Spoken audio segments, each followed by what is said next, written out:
Hello दोस्तों, आज मैं आपको विकास की अवधारणा का अगला पाठ लेकर आया हूं, जिसमें हम लेव वाइगोट्स्की का सामाजिक सांस्कृतिक सिद्धांत के बारे में पढ़ेंगे। तो देखिए, लेव वाइगोट्स्की एक रूसी मनोवैज्ञानिक थे।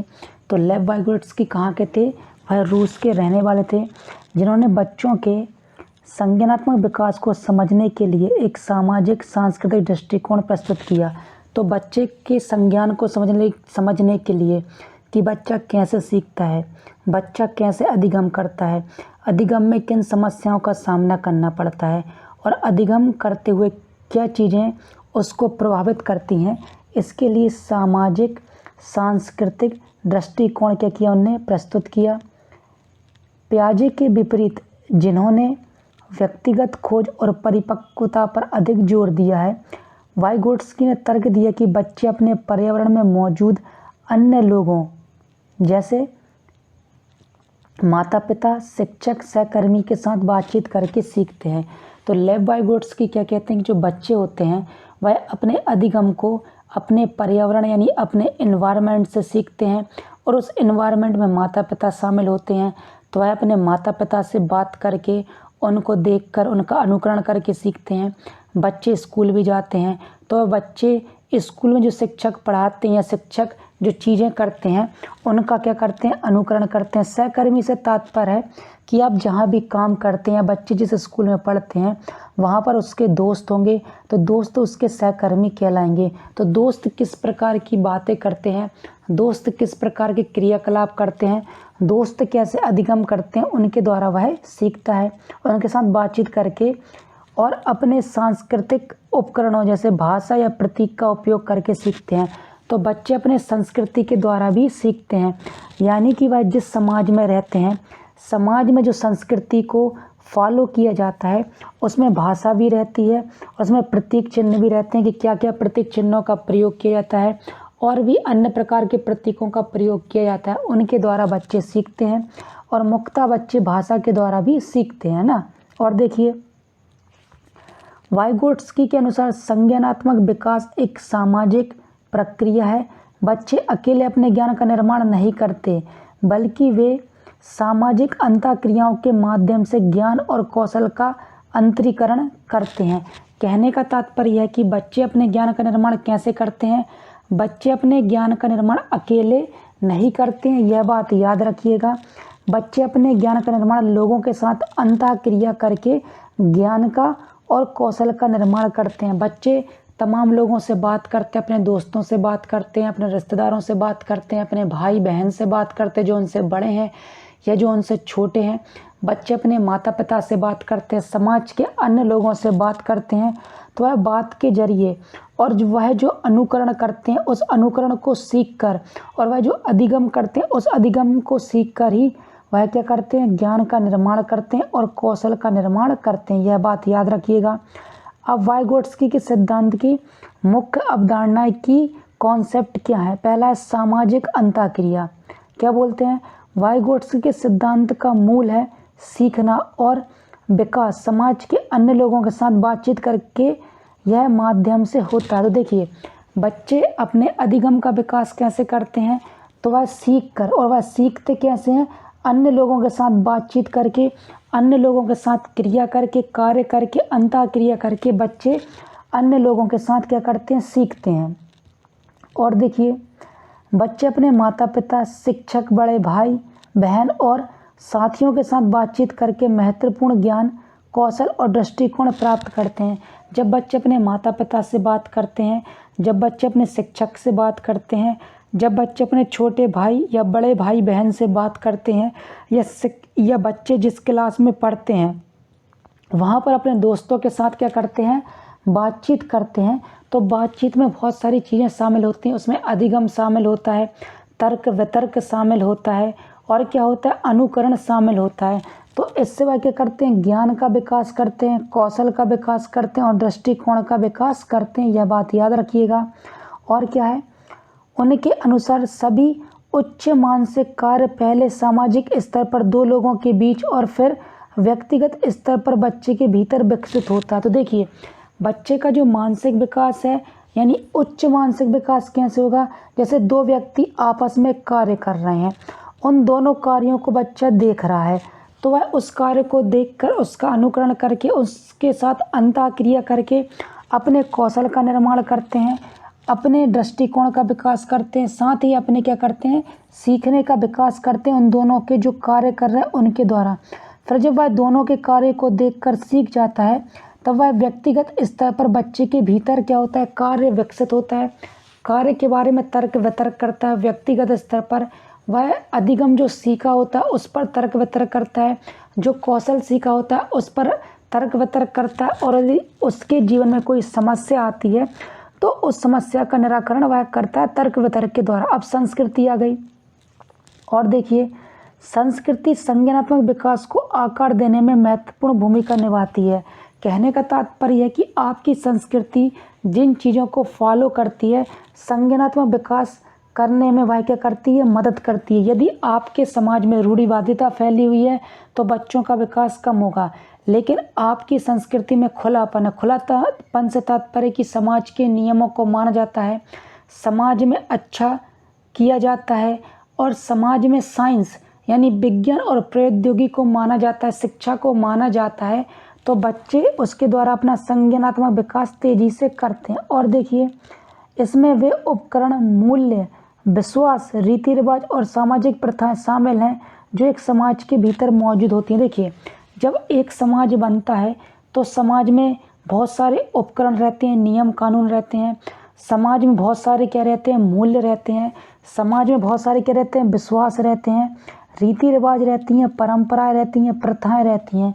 इन प्रथाओं से बच्चे अंतःक्रिया करके अपने ज्ञान का क्या करते हैं, विकास करते हैं।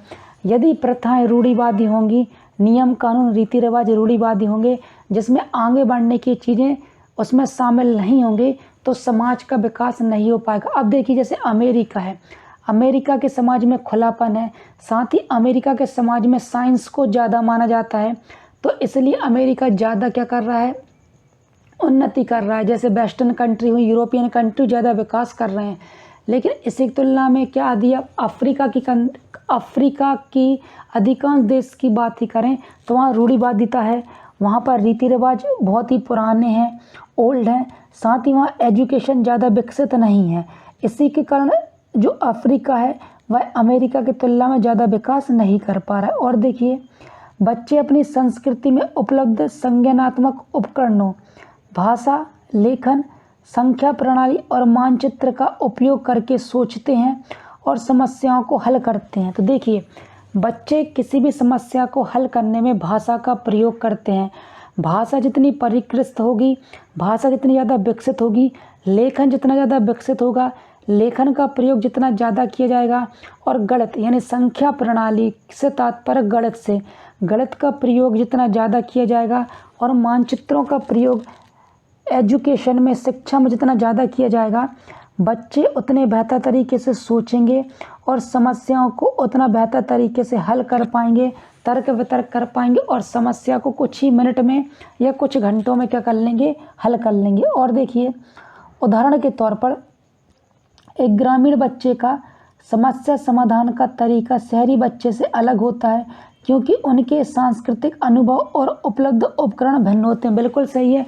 देखिए गांव में क्या होता है, समस्या हर जगह उत्पन्न होती है, शहरों में भी समस्या उत्पन्न होती हैं, गांव में भी समस्या उत्पन्न होती हैं, और पर एक समस्या कि गांव में संसाधन कम उपलब्ध होते हैं, शहर में संसाधन ज़्यादा उपलब्ध होते हैं।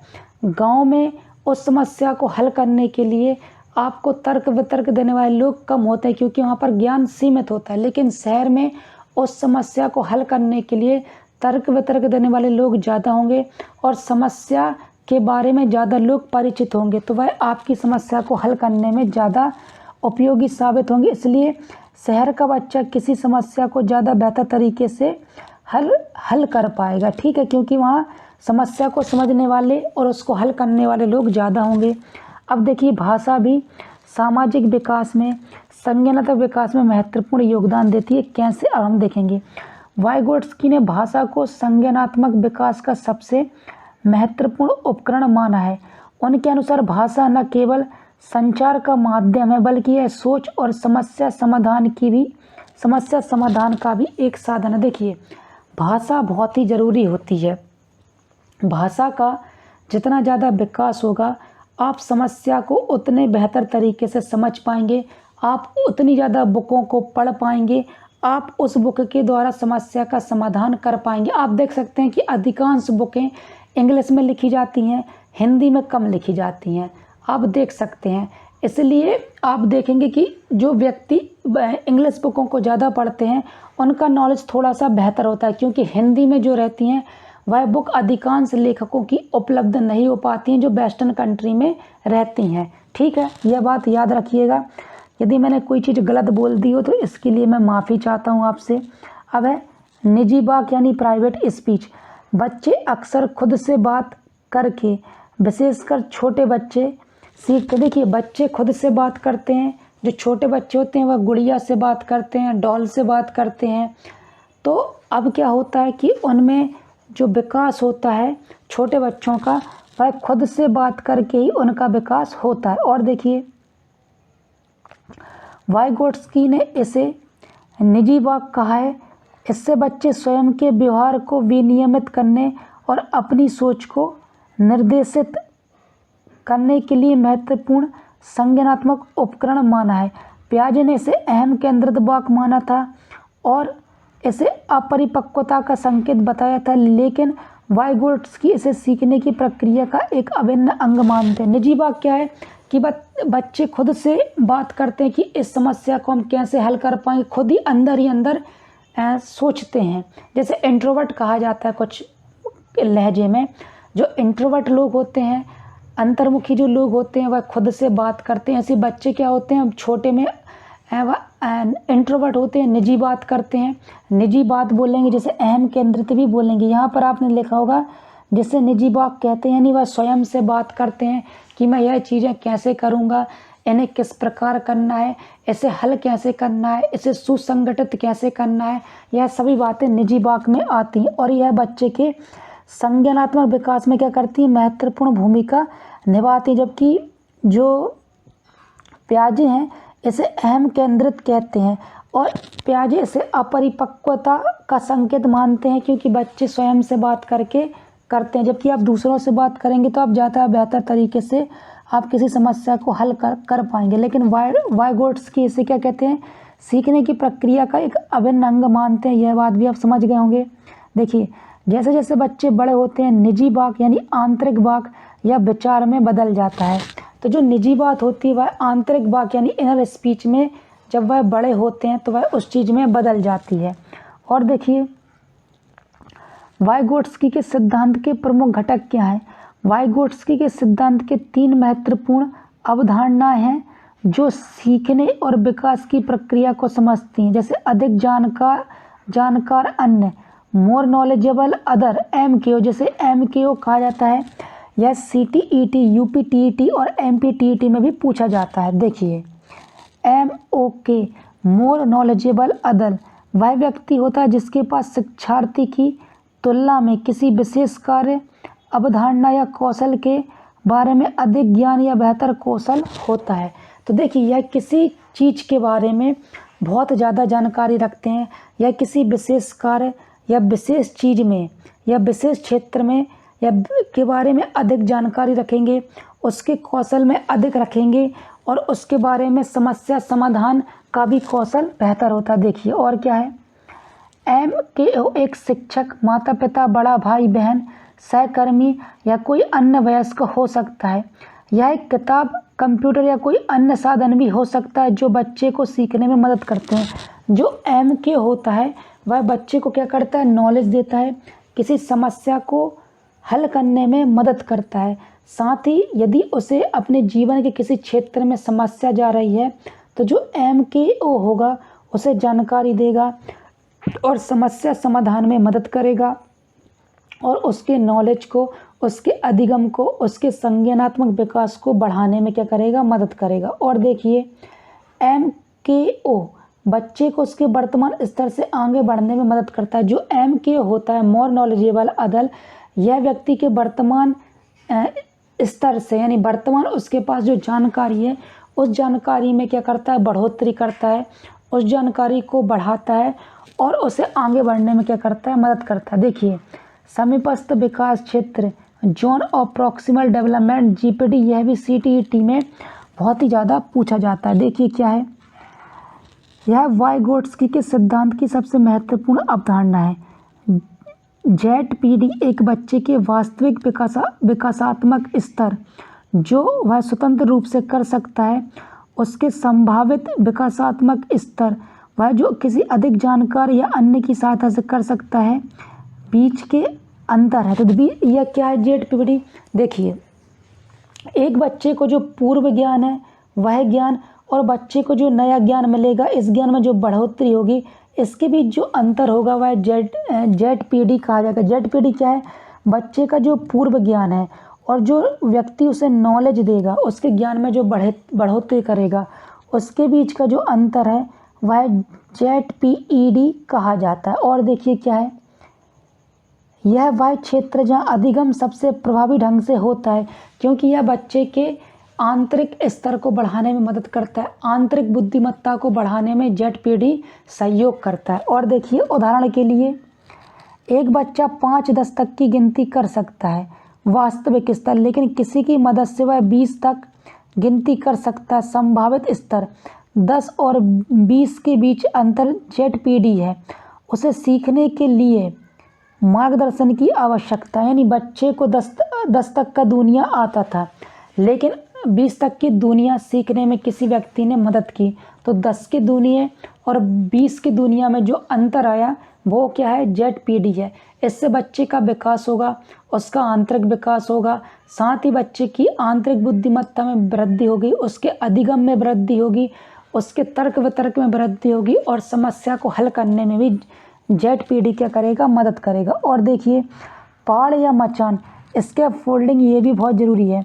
यह वह समर्थन या सहायता है जो एमक्यू द्वारा बच्चे को जेडपीडी में कार्य करते समय प्रदान की जाती है। देखो जो मोर नॉलेजेबल अदर होता है, जिसको नॉलेज ज़्यादा होती है और जो वह किसी क्षेत्र में अपने ज्ञान को बढ़ाना चाहता है, तो जेडपीडी को बढ़ाने में जो मदद करेगा वह पाड़ या मचान कहलाता है। देखो जो मोर नॉलेजेबल अदर है वह क्या करेगा, बच्चे के ज्ञान को बढ़ाने में मदद करेगा, जैसे जेडपीडी कहा जाएगा।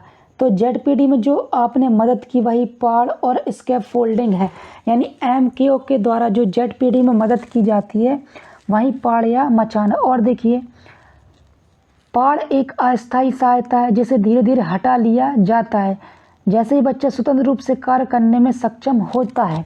तो पाड़ एक अस्थायी मदद है जब बच्चा, और जेडपीडी क्या है, जेडपीडी एक स्थायी मदद है। ठीक है, ये बात याद रखिएगा, पाड़ एक अस्थायी मदद है जबकि जेडपीडी एक स्थायी मदद है। जैसे उसने 20 तक का दुनिया सीखा तो 20 तक का दुनिया उसे अब हमेशा याद रहेगा। ठीक है, यह बात याद रखिएगा। तो पाड़ क्या एक अस्थायी मदद है, जब बच्चा कुछ सीख लेता है तो इसको हटा लिया जाता है और वह स्वतंत्र रूप से वह कार्य करने लगता है। ठीक है, और देखिए यह एक बिल्डिंग के मचान की तरह है जो निर्माण के दौरान सहारा देता है और काम पूरा होने पर हटा लिया जाता है। जैसे 20 तक की दुनिया सीखने में क्या करेगा, जो मदद की जाएगी वही स्कैफोल्डिंग, और जब वह 20 तक का दुनिया सीख लेगा तो स्कैफोल्डिंग को हटा लिया जाएगा। ठीक है, यह बात याद रखिएगा। उदाहरण देखिए,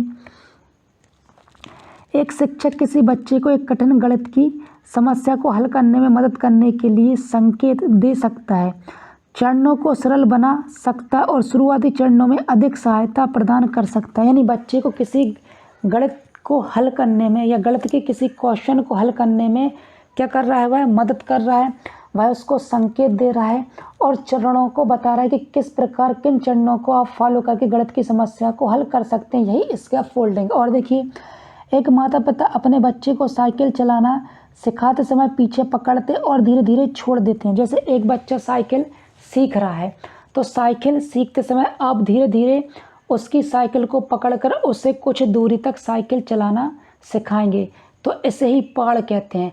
जब वह साइकिल चलाना सीख लेगा तो पाड़ को हटा लिया जाएगा, यानी अपने हाथों को हटा लिया जाएगा। और देखिए स्कैफोल्डिंग में निर्देशों को बच्चे की क्षमता के अनुसार समायोजित करना और धीरे धीरे जिम्मेदारी को बच्चे को स्थानांतरित करना शामिल है।